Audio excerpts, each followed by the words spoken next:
Okay, relax. One, two, three, go. None as a reverse solution, we are card.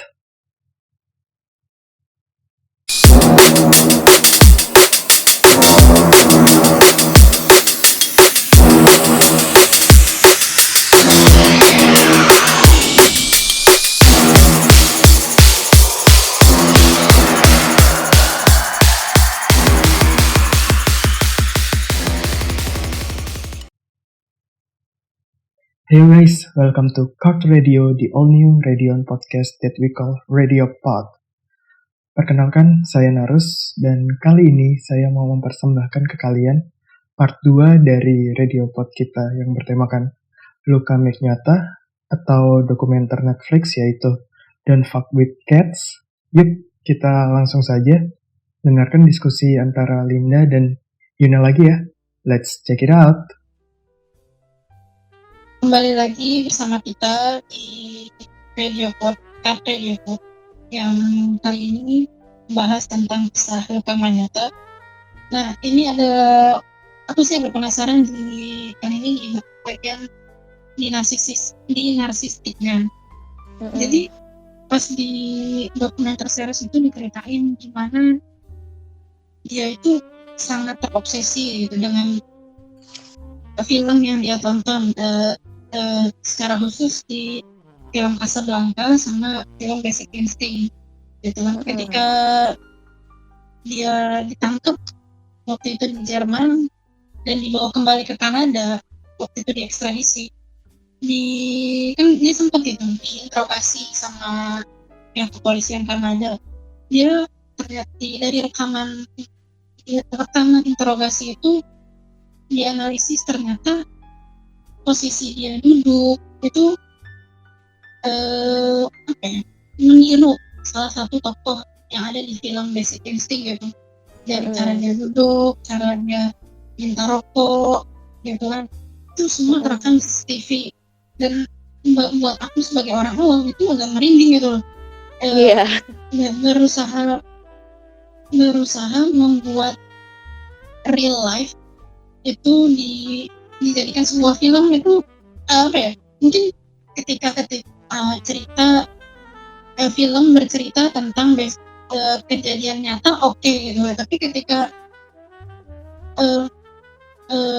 kejadian nyata dibuat menjadi film kejadian nyata mau ia dramatisir menjadi sebuah film, dan kebetulan case-nya ini sebuah pembunuhan, sebuah dalam tanda kutip pembunuh berantai gitu kan, itu agak merinding sih. Nah, kalau dari kalau menurut kamu gimana? Iya, itu salah satu sebenarnya bentuk dari narsistiknya dia, di mana dia sangat ketika dia self image terhadap dirinya sendiri kurang, dan dia menonton film-film yang menurut dia itu menarik atau misalnya bagus, atau misalnya secara nggak langsung bisa dikatakan bahwa film-film itu menjadi inspirasi bagi Luka Magnotta ya. Itu tuh memang itu sebenarnya nggak semua orang narsistik melakukan hal seperti itu. Kita nggak bisa ngomong kayak gitu karena simptom-simptom ini juga yang harus itu sih. Jadi mungkin ada orang yang narsistik, tapi nggak semua orang narsistik tidak akan bertindak seperti itu gitu. Kadang kita ketika tahu narsistik taunya yang jelek-jeleknya aja gitu, karena kan nggak semua narsistik tuh jelek. Iya, jadi biar lebih clearnya aja, takutnya ada salah persepsi terhadap narsistik buat teman-teman semuanya. Jadi narsistik tuh sebenarnya lebih ke dimana mereka tuh punya keinginan ekstrim untuk dikagumi oleh orang lain, untuk disegani oleh orang lain, untuk dianggap sebagai sosok yang superior lah gitu, kayak gitu kan. Nah, sebenarnya nggak semua orang mungkin salah satu bentuk dari narsistik yang ditunjukkan sama Luka Magnotta adalah itu, dimana dia merasa bahwa sosok di film itu tuh adalah keren sebagai sesuatu yang sosok di film yang dia jadikan inspirasi itu sesuatu yang sangat luar biasa, sehingga dia mencontohi itu karena dia menginginkan mendapatkan apresiasi atau misalnya pujian dari orang lain sama seperti orang lain memuji film itu gitu. Jadi dia mencontoh itu gitu karena dia ngerasa wah ini contoh yang bagus nih, yang bagus nih gitu. Bisa dapat pujian, aku juga mau kayak gitu biar dapat pujian juga. Nah itu yang apa ya, mungkin salah satu yang membuat dia terinspirasi dari film itu. Bagaimana film itu dulu, mungkin kita nggak tahu ya, mungkin aku sebenarnya kurang tahu sesukses apa film itu pada zamannya, cuman mungkin itu salah satu hal yang memotivasi dia untuk aku mau nih kayak gini gitu, pengen dikagumi sama orang, pengen disegani sama orang. Dan dia tidak bisa membedakan antara antara dunia realita dan dunia film, karena dia menganggap bahwa hidupnya sendiri adalah sebuah film secara nggak langsung ya, mulai dari tindakannya dia yang dia kabur ngikutin film apa, kabur ngikutin apa, dari gerak-geriknya juga ngikutin apa, dan dia ngerasa bahwa dia adalah aktor di kehidupannya. Nah dia agak kesulitan membedakan dunia realita dan juga dunia film yang dia ciptakan sendiri gitu. Nah itu sih paling kalau misalnya terkait dengan narsistiknya itu, yang terkait dengan film-film yang dia tonton kayak gitu sih. Apa ya? Terus ketika ya tadi sempat kamu bahas juga tentang aspek dari orang tua gitu ya. Nah itu kita juga ditampilin di episode 3 itu, di episode 3 di dokumenter series itu kita cuma dikasih sebagian kecil gitu loh, tentang ibunya ternyata emang ibunya yang cuma ibunya aja yang mengasuh dia, tapi apa ya, kita kayak di penggiringan opini gitu loh, ketika udah utamanya ini jahat terus tiba-tiba ditampilin interview dengan ibunya dengan menyangkal semuanya gitu loh. Apakah ibunya sendiri juga bukannya menyetujui penggiringan opini yang sudah dilakukan selama hidupnya series, tapi apakah ibunya sendiri memang punya punya gangguan yang sama seperti Luka Manita? Karena kalau dengar pendapatnya dia tuh merasa yakin banget gitu loh Pak, terutama ketika dia menjelaskan karakter Manny yang diceritakan sama Luka itu. Menurut kamu? Oke, kalau menurut aku ya seperti kita tahu lah ya, namanya industri film selalu berusaha untuk membuat film ini menarik. Aku nggak bisa mengatakan apakah series Netflix ini menggiring opini kita untuk menyalahkan Luka atau tidak, tapi memang kami kami mahasiswa psikologi biasanya terbiasa untuk mengambil berusaha untuk bersikap netral, tidak positif maupun negatif. Maksudnya untuk melihat segala sesuatu tuh secara general gitu, secara menyeluruh gitu. Kalau bisa dibilang dari yang sudah terkonfirmasi memang ibunya ada gangguan, tapi bukan gangguan personality, tapi gangguan fobia terhadap kuman atau germs. Jadi ibunya sangat mencintai kebersihan dan lain sebagainya. Untuk terkait dengan gangguan personality atau gangguan kepribadian itu memang belum ada diagnosanya. Cuman ketika di film itu dinyatakan bahwa ibunya sangat meyakini adanya tokoh Manny, kemudian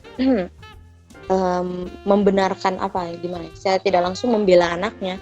Kalau aku menganggapnya itu bukan salah satu itu adalah insting seorang ibu kalau menurutku.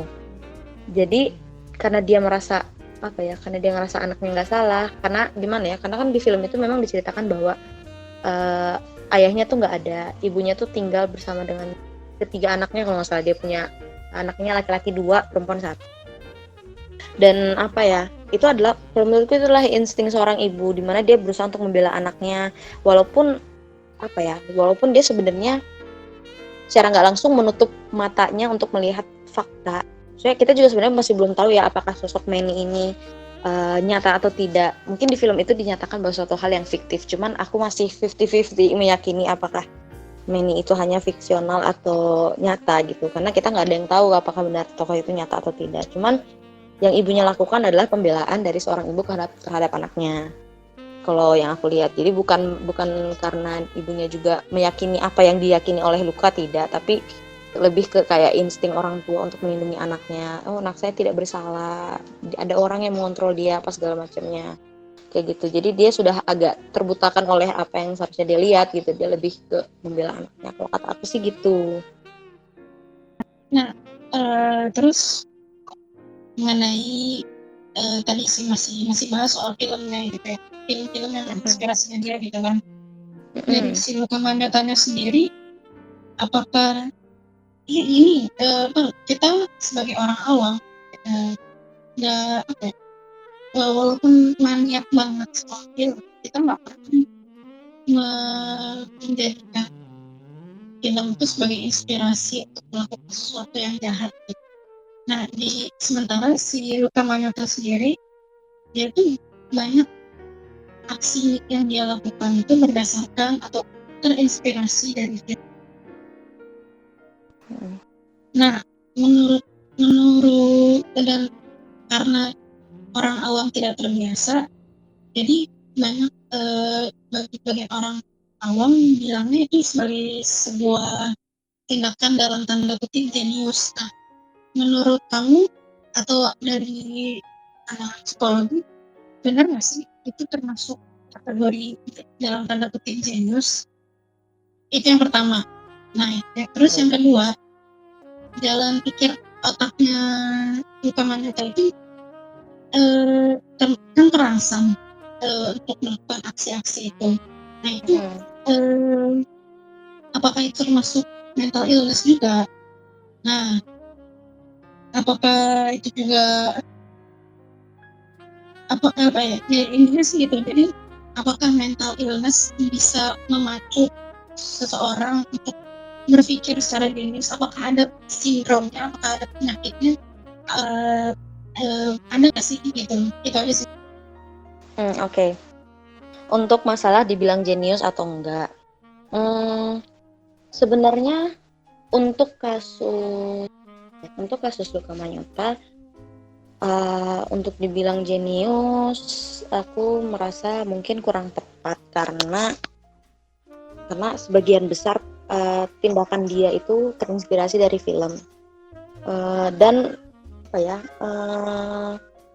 dan dia rata-rata memang dia terkesan sengaja meninggalkan jejak tapi memang yang aku lihat adalah rata-rata memang film-film pembunuhan atau misalnya tentang kasus-kasus serial killer atau apapun itu memang rata-rata tipikal yang kayak contohnya Jack the Ripper juga tipikal yang senang meninggalkan jejak gitu.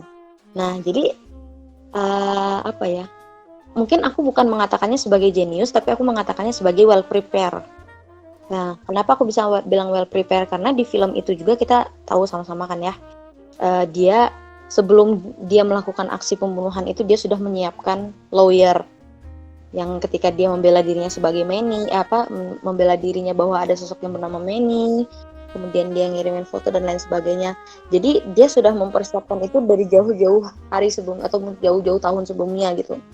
Dan apa ya, aku lebih merasa kalau itu tuh sebagai well prepared bukan sebagai genius. Kayak udah nyiapin itu, kemudian ngerencanain di mana apa yang disiksa dan bagaimana responnya, apalagi yang dilakukan berikutnya gitu.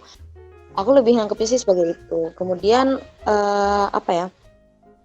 Tadi pertanyaan yang menyiksa itu termasuk mental illness. Iya. Tadi yang aku bilang salah satu contoh dari penyiksaan fisik baik kepada manusia ataupun hewan itu adalah salah satu bentuk dari mental illness atau bisa dibilang disorder. Disordernya yaitu antisosial personality disorder. Jadi memang orang yang mengalami atau memiliki diagnosa antisosial personality disorder itu memang sangat menyukai kekerasan fisik terhadap manusia atau terhadap hewan. Hanya dan apa ya, terdapat kepuasan sendiri dalam dirinya ketika dia melakukan itu. Selain itu juga dalam kasus Luka Manyotta ini didukung sama kepribadian narsistiknya dia dan juga sama kepribadian disorder dari histrionik, di mana dia ngerasa dia pengen menjadi pusat perhatian orang lain, dia ingin juga dikagumi, ingin dianggap seseorang yang luar biasa di orang lain, makanya dia melakukan itu lagi ketika mendapatkan respon yang luar biasa dari orang lain gitu. Orang wah gila ini apa segala macam. Kalau nggak salah aku baca juga Luca Magnotta itu dia bilang bahwa eh, apa namanya, aku tidak, kalau nggak salah entah aku kalau nggak salah baca itu dia mengatakan ketika diwawancara oleh salah satu psikolog, dia mengatakan bahwa terkait dengan perhatian dari orang lain, dia merasa bahwa aku tidak peduli dalam bentuk apapun perhatiannya, apakah itu negatif atau positif, yang penting aku mendapatkan perhatian dari orang lain itu sangatlah cukup gitu. Jadi dia udah terbutakan apakah itu perhatian yang positif ataupun negatif, yang penting dia mendapatkan perhatian yang cukup besar, maka dia akan puas dengan hal itu, kayak gitu sih. Jadi memang saling mendukung satu sama lain sih. Jadi disordernya, maksudnya gangguan yang dialami dari kayak gitu, makanya dia bisa sampai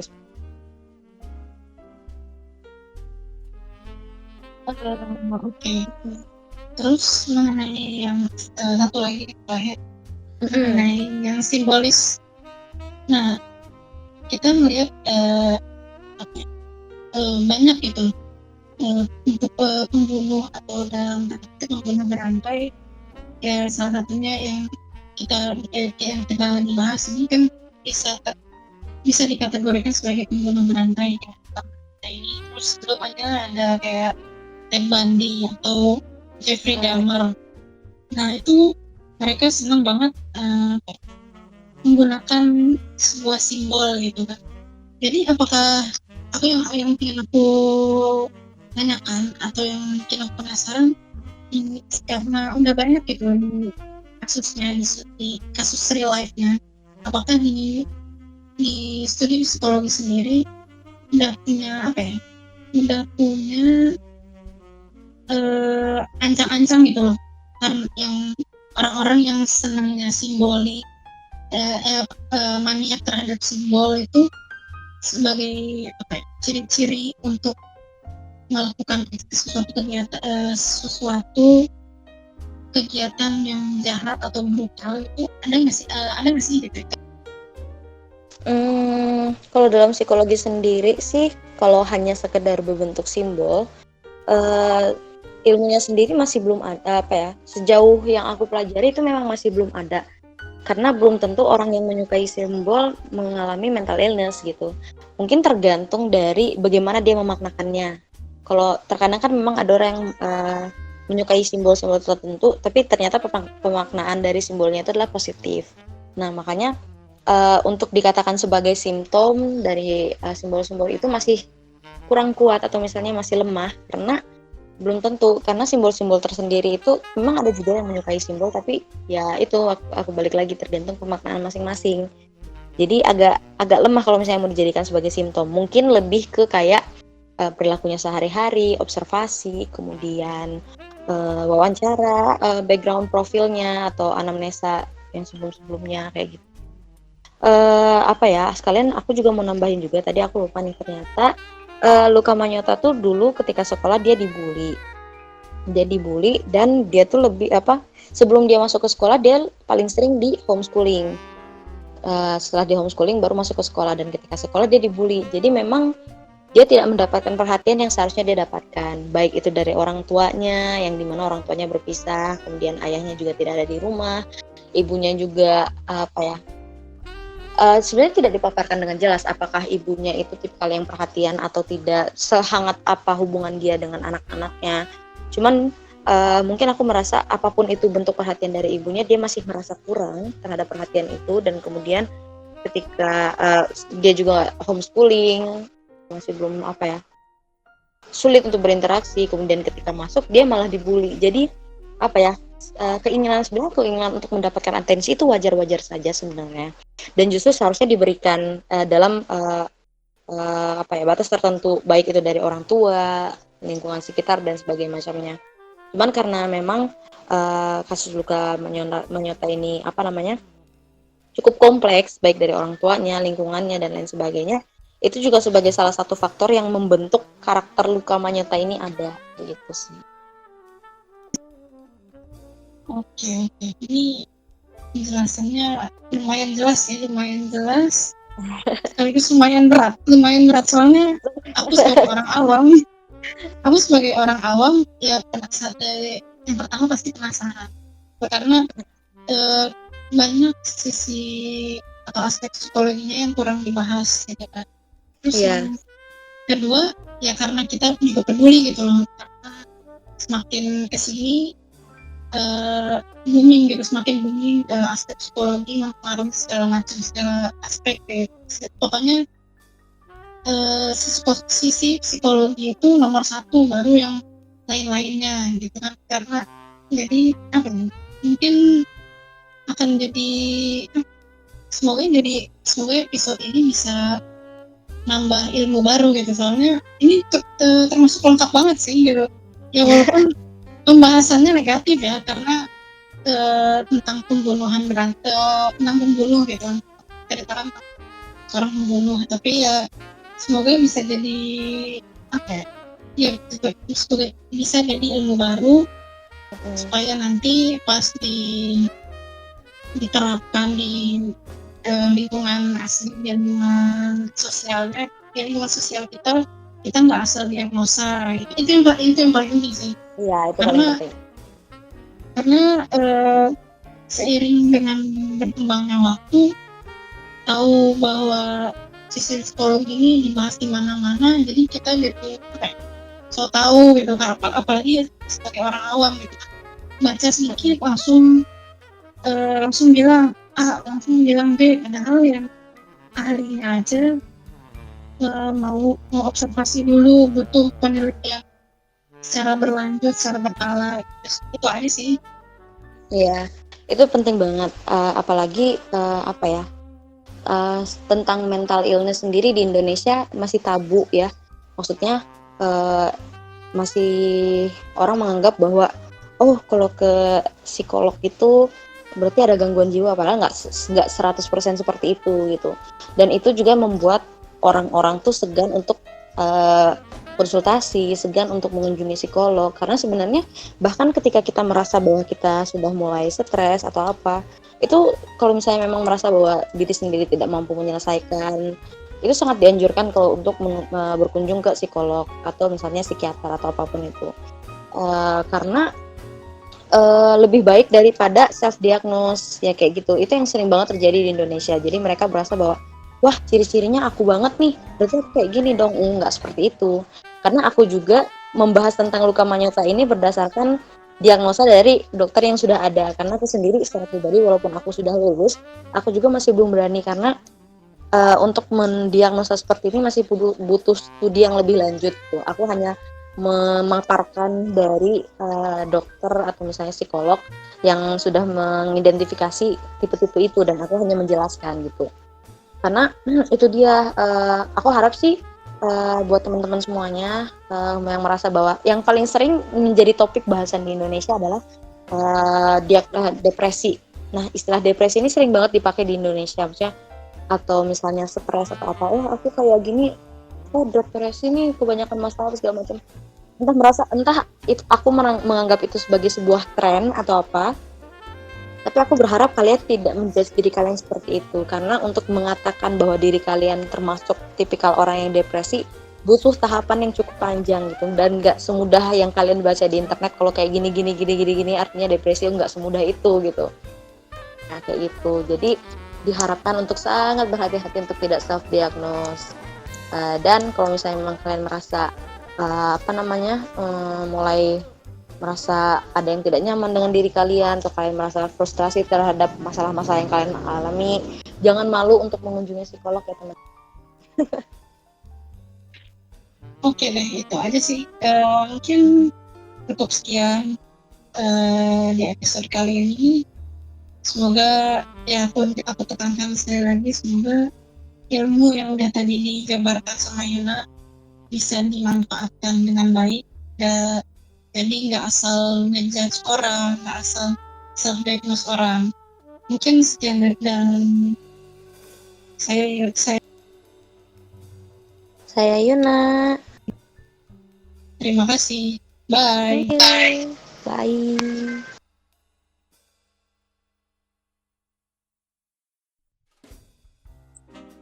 Oke guys, itulah akhir dari part 2. Saran saya adalah sebuah masa depan atau perilaku anak itu tercermin dari lingkungan rumahnya. Apapun hal yang memengaruhi kesehatan mentalnya, semua itu berawal dari rumah. Untuk itu, jika ada teman kalian atau kalian sendiri merasa tidak pede dengan lingkungan kalian dan butuh teman untuk cerita, janganlah takut untuk berkonsultasi ke yang ahlinya. Janganlah pandang hal itu sebagai aib, tapi pandanglah hal tersebut sebagai sesuatu kasus yang kalian sendiri harus pecahkan dengan bantuan ahlinya. Mungkin pesan saya ini kurang tepat untuk beberapa dari kalian, namun garis besarnya saja ya. We are not God.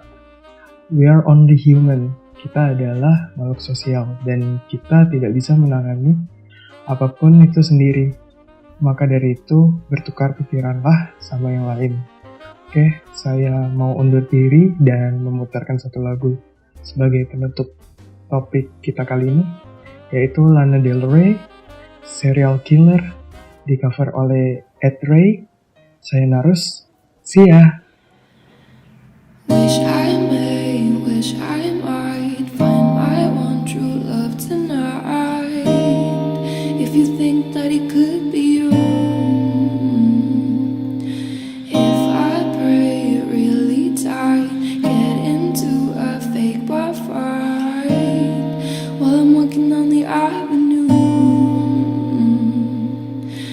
If I lie really quiet, I know that what I do isn't right. I can stop what I love to do.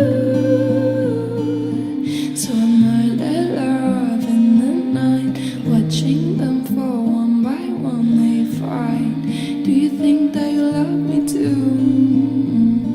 Baby, I'm a sociopath, sweet serial killer. I'm on the warpath, 'cause I love you just a little too much. I love you just a little too much. You can see me drinking cherry cola, sweet serial killer. I left a love note, said you know I love the thrill of the rush. You know I love the thrill of the rush. You send me right to hell, sweet serial killer. Do it for the thrill of the rush. Do it for the thrill of the rush. You send me right to hell, sweet serial killer. I guess I'll see you more. I love you just a little too much. I love you just a little too much. My black fire is burning bright. Maybe I'll go out tonight. We can paint the town in blue. I'm so hot, I ignite, dancing in the dark and I shine like a light. I'm luring you. Sneak up on you really quiet, whisper on my what your heart desires. I could be your ingenuity, keep you safe and inspired, baby. Let your fantasies unwind. We can do what you want to do. You send me right to heaven, sweet serial killer. I guess I see you more. Do it for the thrill of the rush. I love you just a little too much. You send me right to heaven, sweet serial killer. I guess I'll see you more. I love you just a little too much. I love you just a little.